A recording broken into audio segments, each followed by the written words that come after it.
Train 262 Heavy, wind calm, runway 31 left, clear for takeoff, caution wake turbulence, previous departure Heavy 777. Welcome aboard.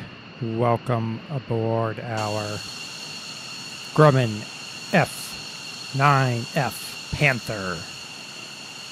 In an interesting livery. I like the shark, and it's got a little bow around his head or something. It's very almost like well, no, it's a lion, I guess. Oh, that is a lion. Oh, sort of a lion shark.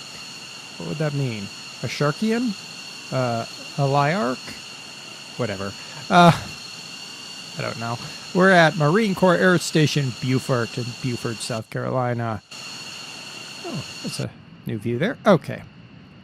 So here we are inside our Grumman F9F. It's not a bad looking interior. I mean, it's not a great interior, mind you, but it's not bad. Can I flip these switches? No, I cannot. Can I pull these levers? No. Apparently those are the warning lights. That's my flap switch. But that's about it. Alright, well, there you go. It's not perfect, but it's not terrible. We've had worse. We have had worse. Alright, that was flaps. Alright, there's flaps. Okay, so no real hydraulic noise, just sort of... I've noticed that the cockpit is blacked out up there when you're outside of the airplane. Interesting. Alright, so the Grumman F9F Panther. Let's take it to the skies.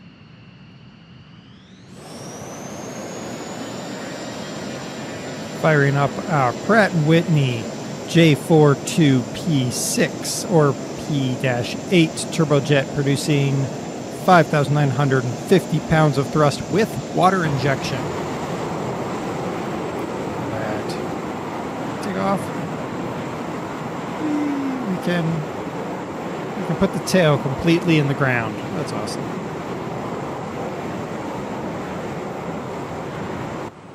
Look at that. You can see our shark lion, our lie shark. Lie shark, whatever. Yeah, fly like that, Dare. You're going to crash it. Don't sink. Ooh, there we go. Let's just fly treetop. Max it out. All right, so this was Grumman's first jet fighter. It was one of the United States Navy's first successful jet fighters. Hard around here. Don't sink. Oh, you can hear Don't sink. over the guy screaming at me not to sink. You can sort of hear like the sound of the guy going grunt. I mean, it's not grunt, but you get where I'm going with that. All right, we're gonna throttle her down. Okay, engines aren't terrible. The Panther was used extensively by the U.S. Navy and the Marine Corps in the Korean War. It was also the first jet aircraft used by the Blue Angels. It was used from 1949 to late 1954 when it was replaced.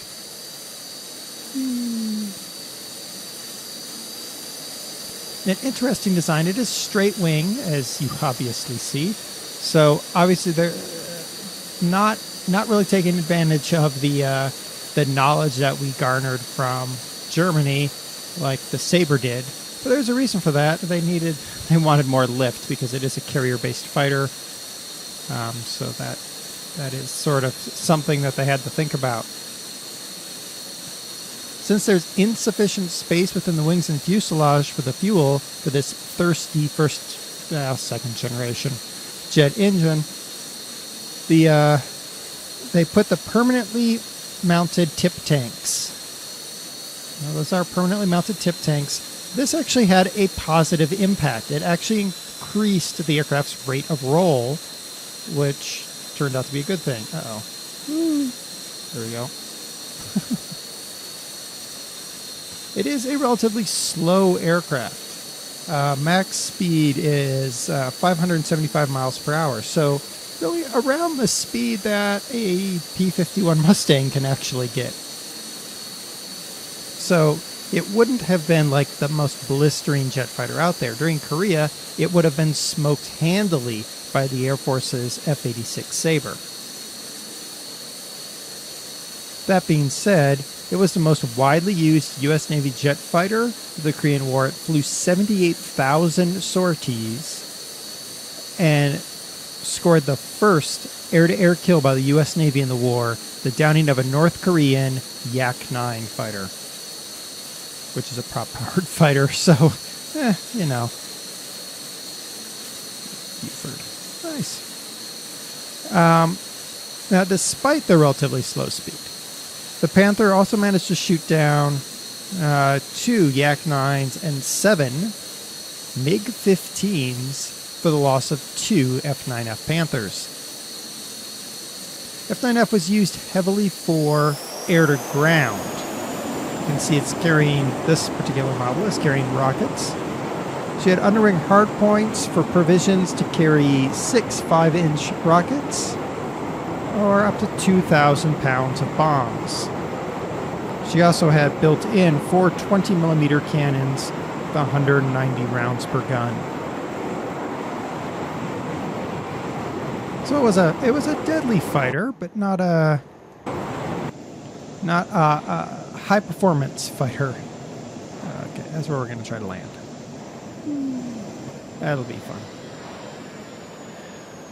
Now, future astronaut Neil Armstrong flew the F9F extensively during the war and even ejected from one when it was brought down by a wire strung across the valley, which was one way to take down an aircraft that flew through a valley.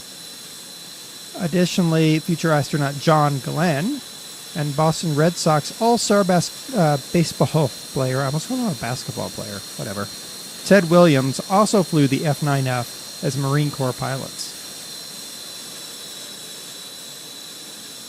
Get our gears out here. A little bit of flap. Yeah. Let's see if we can land this thing. Yeah, you can hear the pilot that you're just kind of breathing funny. It appears not all my gauges really work. My RPMs work. My trim, I don't know, it looks like they do all work. That's good. Sink rate. Yes, sink rate. Don't sink. I got it, Don't talkie sink. guy. I got it. Don't sink. Don't sink. Keep talking. I'm going to turn you off. Don't sink. All right, there Sink we rate. go. Sink rate. Sink rate is fine. Sink rate. It's 2,000 feet per minute.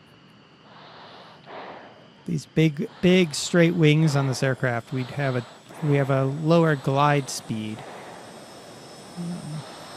than you would Sink with rate. a swept wing. Sink rate. Now, this aircraft did... Too low here. What do you mean too low gear? My gear is out. Silly thing. Sink rate. What's it, the, Too low here. Do I have air brakes? I do. There's my air brake right there. Look at that. Do I have reverse? I wouldn't expect to. No. There we go. So let's put our air brake up because it's really not doing me any good here now. And stopping eventually. Need a cat trap here. Good. Good. Look at that. It even makes noise when you open that up. Excellent. All right, so now let's, in the safety of being on land, let's check our buttons. Shift 1 does nothing. 2, power control, good. 3, there's our basic autopilot. Nothing super fancy. 4, oh, there it is. There's radio. 5, there's our throttle. Why do I have 2 starters? I only have 1 engine. Huh.